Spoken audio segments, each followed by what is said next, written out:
बंदर और मगरमच्छ।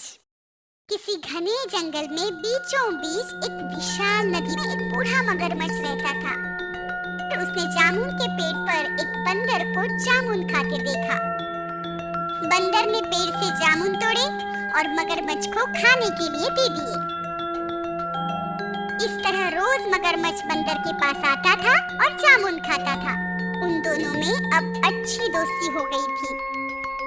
एक दिन मगरमच्छ अपनी पत्नी के लिए जामुन लेकर जाना चाहता था। उसने बंदर से विनती की। बंदर ने मगरमच्छ की पत्नी के लिए जामुन तोड़ कर दिए। मगरमच्छ वो जामुन लेकर अपनी पत्नी के पास गया। सुनती हो, यह जामुन मुझे एक बंदर ने दिए हैं। वह बहुत ही अच्छा है और अब हमारी अच्छी दोस्ती हो चुकी है। ये सुनकर मगरमच्छ की पत्नी का लालच बढ़ गया और उसने मगरमच्छ से कहा, अजी सुनिए, अगर ये जामुन इतने मीठे और स्वादिष्ट है तो सोचिए इसे खाने वाले बंदर का हृदय कितना स्वादिष्ट होगा। आप एक काम कीजिए, आप उस बंदर को किसी तरह से यहाँ ले आइए, फिर हम दोनों उस बंदर को मारकर उसका हृदय खा डालेंगे।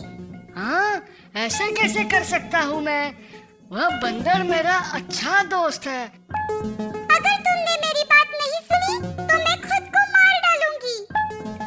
बेचारा मगरमच्छ अपनी पत्नी के मरने की बात सुनकर निकल पड़ा।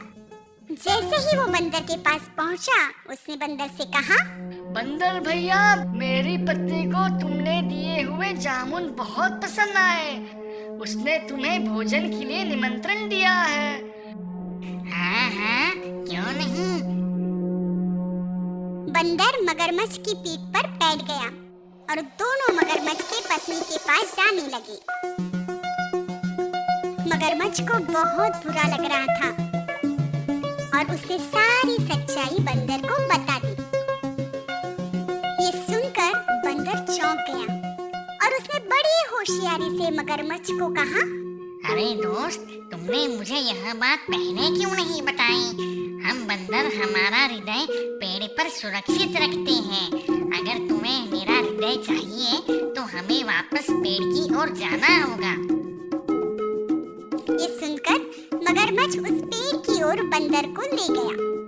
जैसे ही बंदर पेड़ के पास आया, उसने पेड़ पर छलांग मारी और मगरमच्छ से कहा, अबे भोंदू मगरमच्छ, कोई अपने हृदय को बाहर निकाल कर जिंदा रह सकता है क्या? तुम्हें मैंने अपना अच्छा दोस्त माना था, मगर तुम मुझे ही मारना चाहते थे। अब जाओ, ना तुम्हें जामुन मिलेंगे और ना ही मेरी दोस्ती। ये सुनकर मगरमच्छ बहुत दुखी हुआ। हमें मुश्किल वक्त में समझदारी से काम लेना चाहिए। साधु और भेड़िया। एक दिन किसी गांव में भेड़ियों की लड़ाई का खेल रचा था। सभी गांव के लोग उस लड़ाई को देखने के लिए इकट्ठा हुए थे।